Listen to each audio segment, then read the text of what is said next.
So I bought this onesie, and I am very, very excited about it, but it is very hot.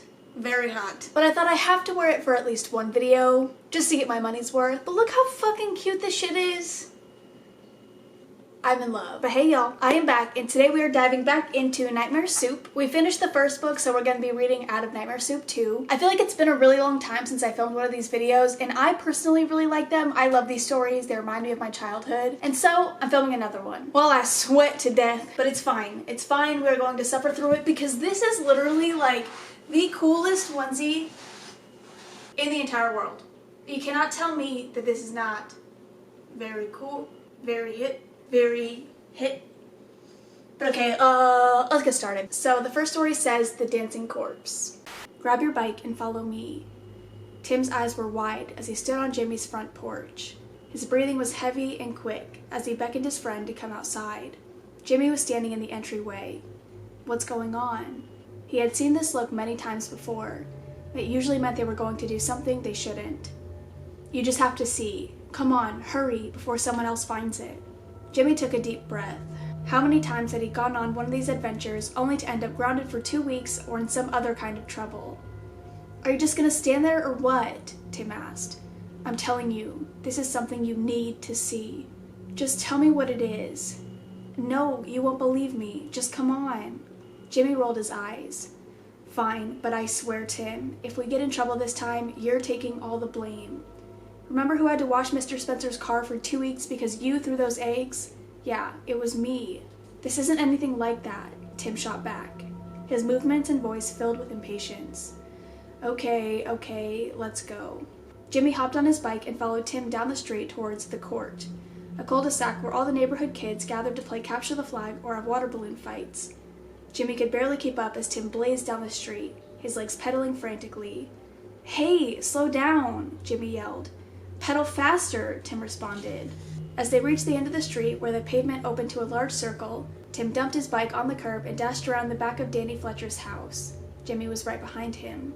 Everyone knew this was the best way to the train tracks, an area Jimmy was specifically told to never go, but parental warnings had never stopped their adventures before, and this time was no different.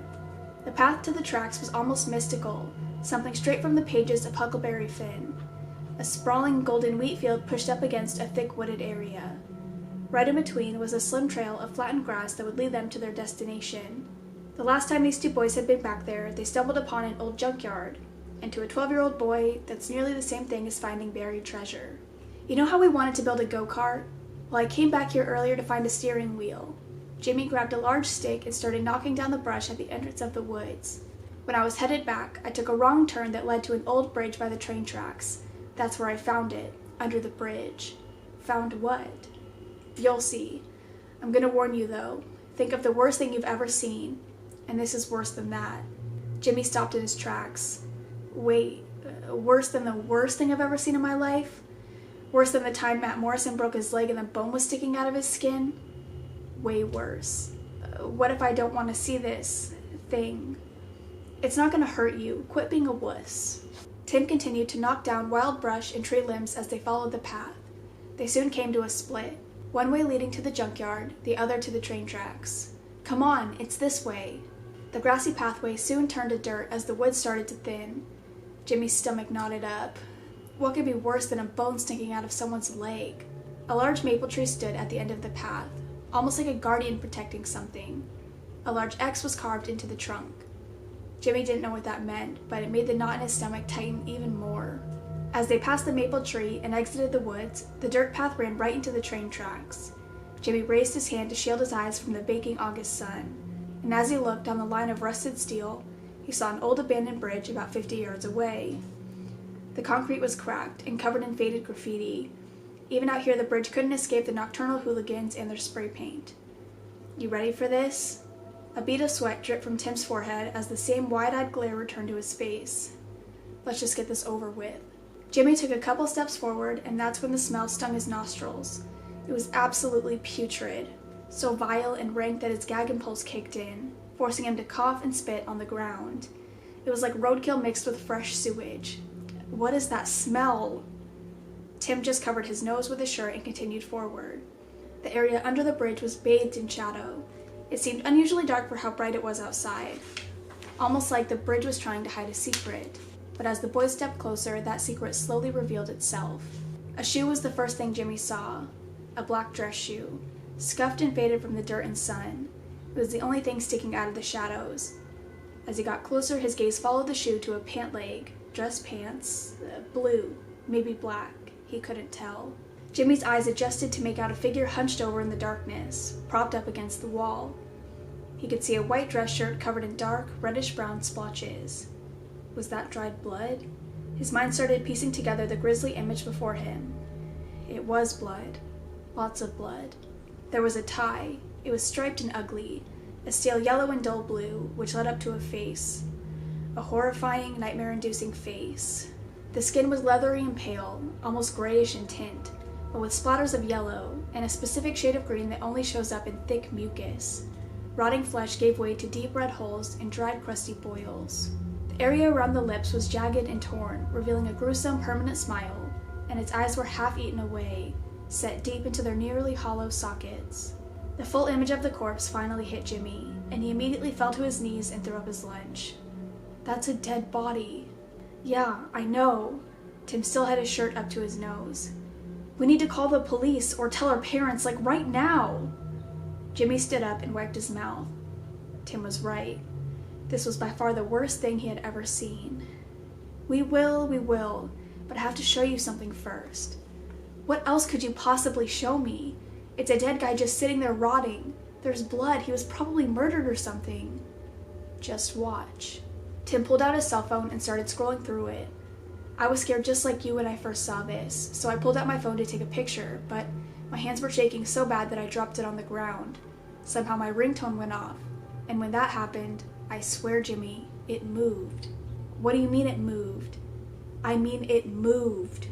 That's impossible. Tim pressed a button on his phone and a light-hearted jingle started playing. The two boys immediately looked over to the corpse. Nothing happened. See, I told you. Now let's get out of here and go tell the cops. Tim moved closer to the corpse, slowly turning up the volume as the jingle continued to play. Suddenly, one of the legs started to slightly wiggle. There it was. Did you see that? It moved. Jimmy immediately backed away. How can that happen? Could he still be alive?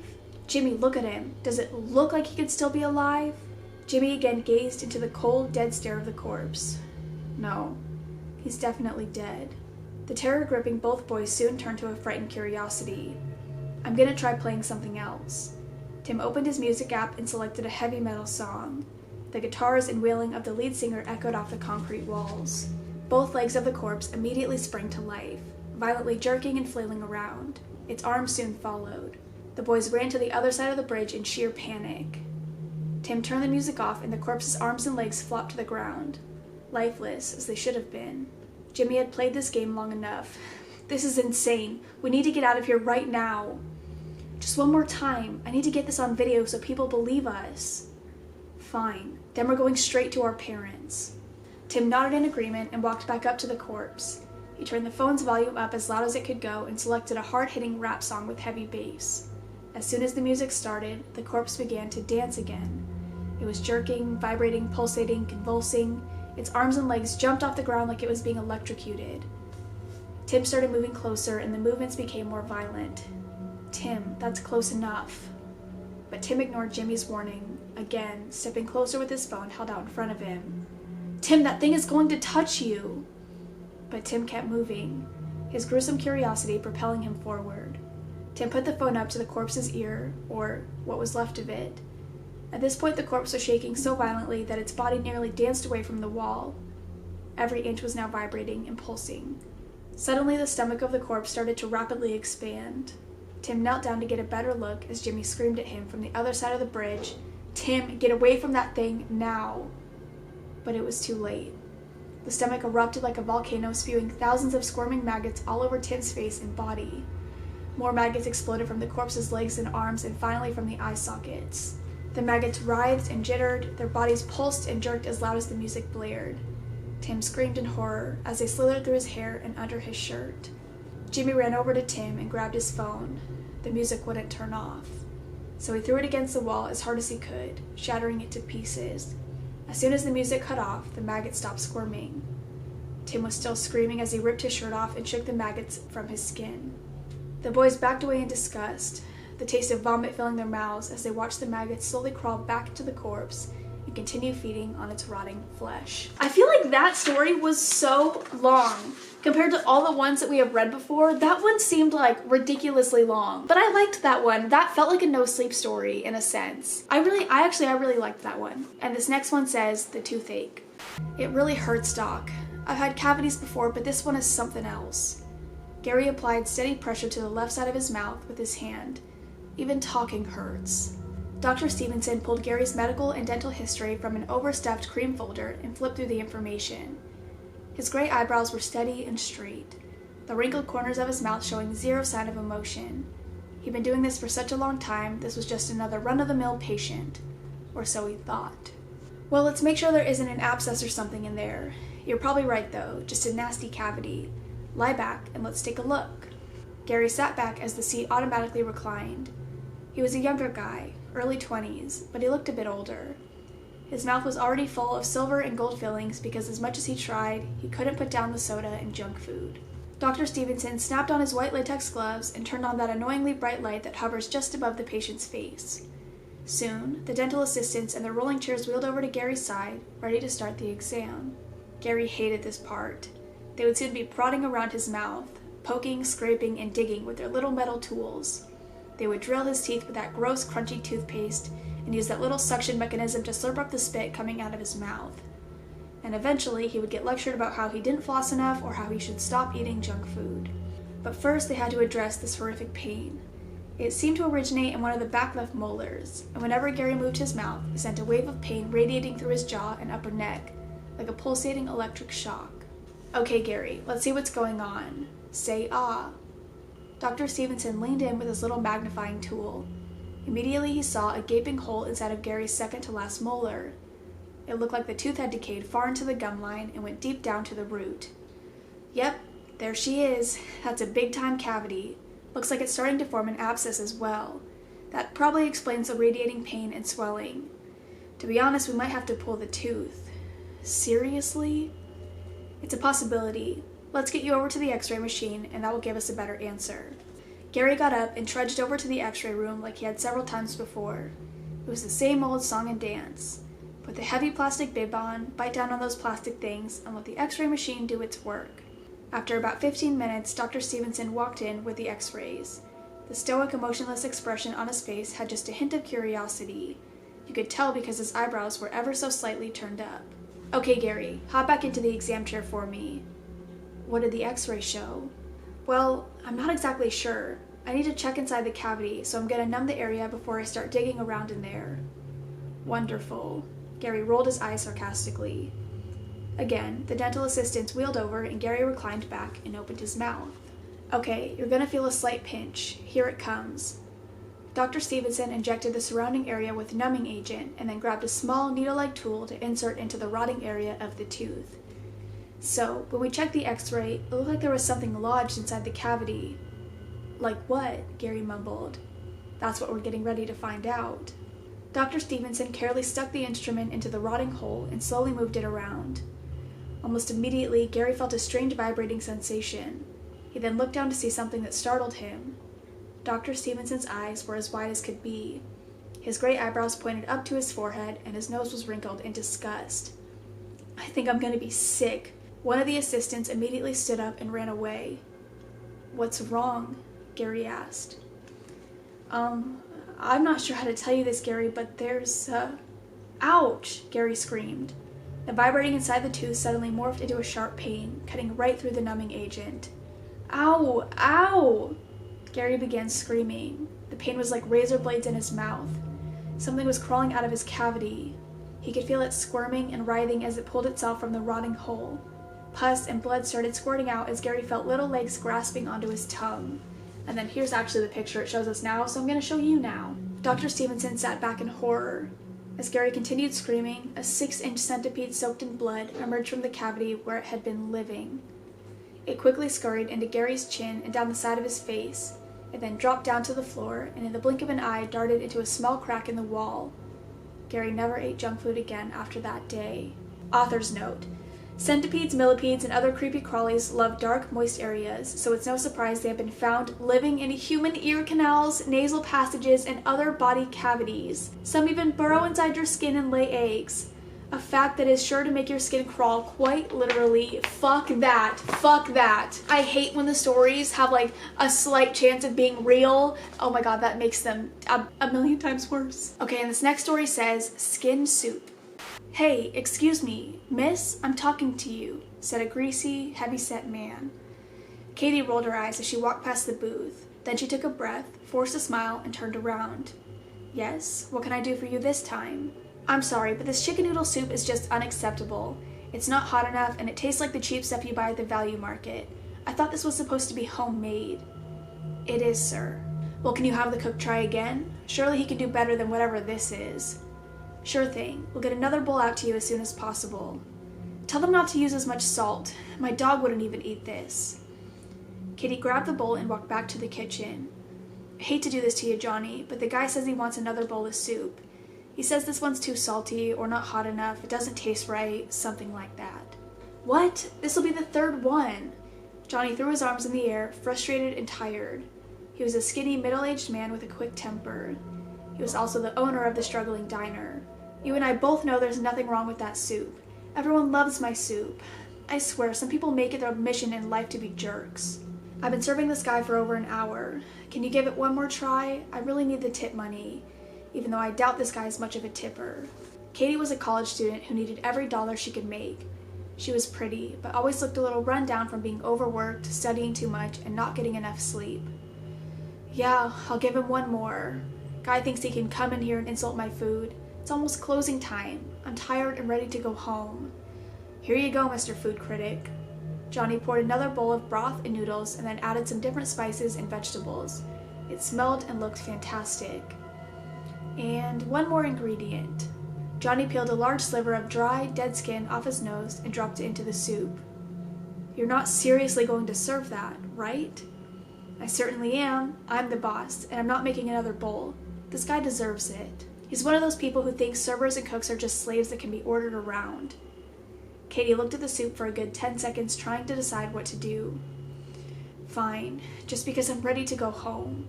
Katie walked out to the front of the diner where the man was waiting. He was the only customer left in the place. Finally, it took you long enough. Katie bit her lip, fighting back the urge to say something in response. The man grabbed a spoon with his pudgy fingers, holding it like a caveman, and then slurped up some soup in a disgustingly loud fashion. By the way he was devouring it, Katie could tell he was finally satisfied. This is absolutely delicious, well worth the wait. The herbs and spices, they're delightful. Soup was spilling from the bowl onto the table as the man lapped it up like a hungry animal. Once he finished, he got up, paid with a ridiculously large tip, and left without saying a word. It was one of the oddest customer experiences Katie ever had. The next night, the man returned. He promptly sat in the same booth and waited for Katie to take his order. Not this guy again, she mumbled to herself. Hey, good to see you again. What can I get you tonight? The man tapped his fingers together in anticipation. I'll take the chicken noodle soup again. Please tell the chef to make it exactly like he did last night. Alrighty, we'll get that out to you in a bit. Katie walked back to the kitchen and leaned up against the wall. You'll never guess who's back. Chicken noodle soup guy. Johnny threw his head back in disgust. Seriously? He says he wants the chicken noodle soup just like you made it last night. Has he been less of a jerk so far? Yeah, not too bad. Okay, we'll spare him the skin soup this time, he said, laughing. Johnny whipped up a batch of chicken noodle soup, minus the dead skin flakes, and served it up. Katie delivered it to the anxious man. In fact, he was sweating with excitement. One bowl of chicken noodle soup, here you go. Enjoy. The man quickly slurped up a spoonful right as Katie placed it on the table. Wait, this is wrong. It's missing something. This is not exactly what it was last night. I want the exact same recipe. Okay, I'll tell the kitchen.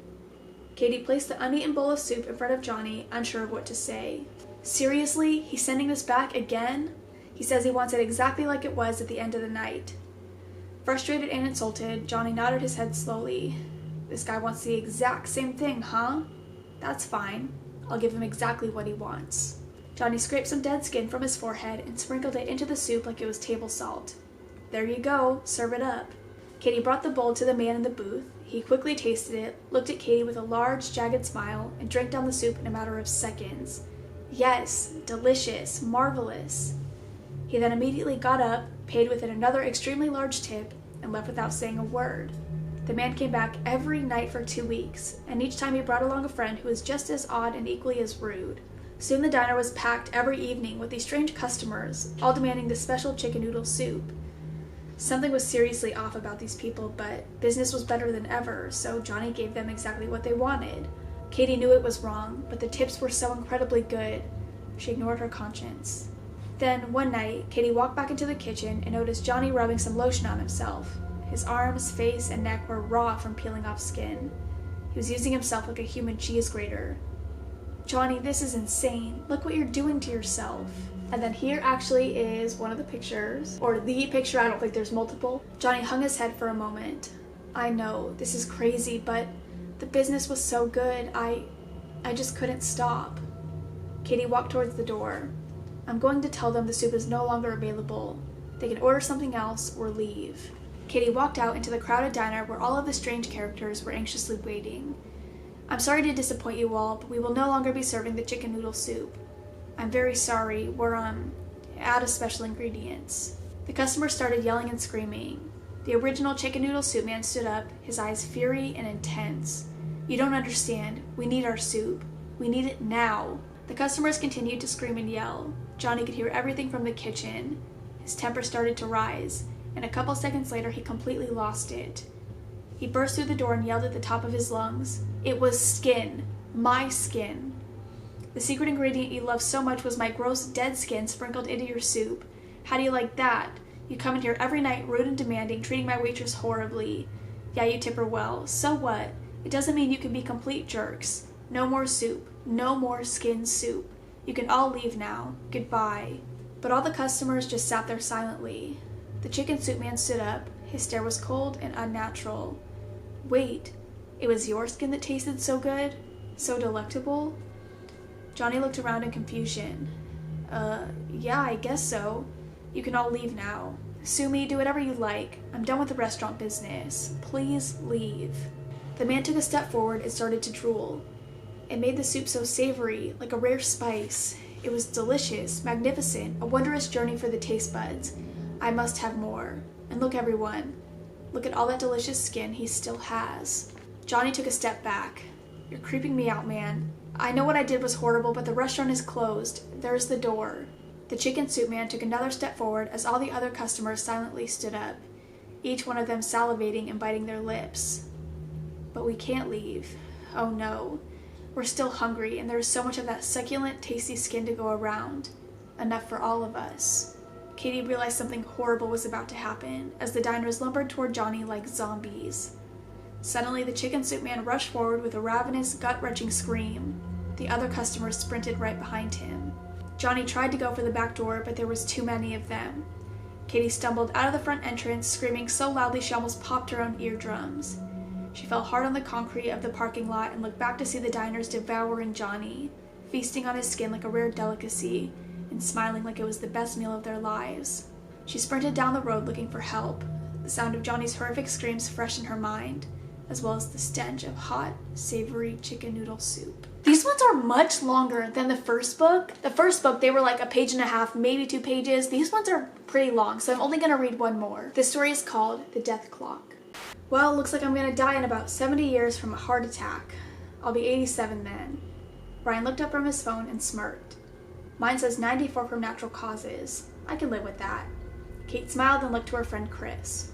What does yours say? Chris definitely wasn't smiling. He hesitated for a moment, making sure what he read was correct.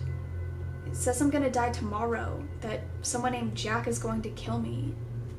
There was an obvious fear in Chris's eyes as he stared at the death clock, a popular new app that was making its way around school.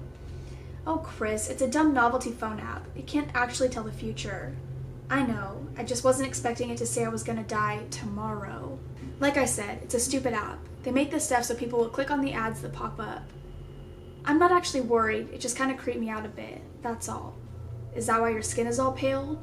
Ryan nudged Chris's shoulder, teasing him. Whatever, man. Seriously, I'm not worried. Like Kate said, It's just a dumb app. But Chris did worry about it. He knew it was completely ridiculous, but as every minute ticked towards the next day, he couldn't help but feel a palpable sense of dread.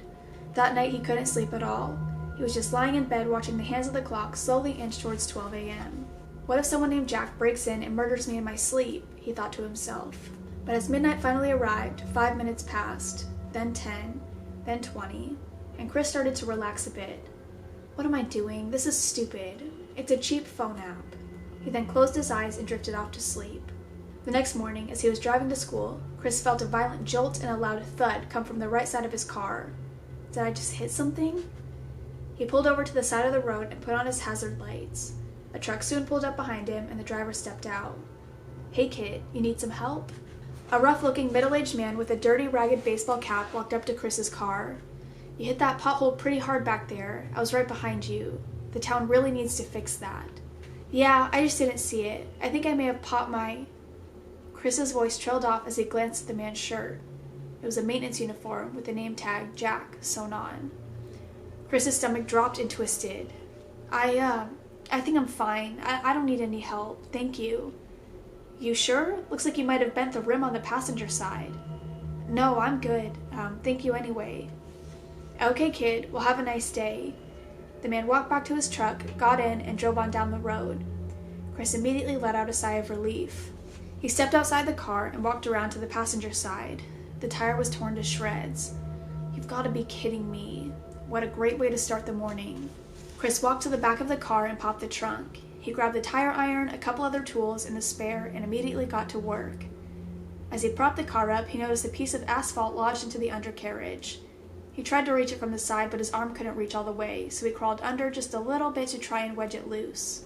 Right as he touched the chunk of rock and pavement, a loud snap erupted next to the shredded tire. Chris looked over his shoulder in horror. It happened so fast he only had time for one final thought before the vehicle completely crushed him. It was the car Jack. That's really good. That's a really fucking good one. I really like these stories. I don't know, for some reason, these ones seem like no sleep stories to me. I'm really enjoying them. And I also hope that you guys enjoy. I'm literally being choked to death by this thing. I moved my camera back so that you can see more of my beautiful outfit because I really want you to see it. I know you saw it at the beginning, but I need you to see it. It's also really, really small. It's like way too small for me. I bought a medium too because I thought it would be like the perfect size, but apparently it was a medium for children. But again, I hope you guys enjoyed. If you want me to continue reading out of this book, just let me know. I probably will anyways because I like the stories. These ones are much longer, so I'll probably only do like 3 or 4 stories per video. Unless they have a shorter one, like the last one I read was pretty short, so I got 4 in there. But I'm gonna go because I really need to take this shit off. I love y'all. I will see you in the next one. Bye. Do I look like Jack Skellington? Do I look like him? At all? I don't think so. I don't even think it's supposed to be Jack, but I wanted it to look like Jack. Okay, I'm gonna go. See ya!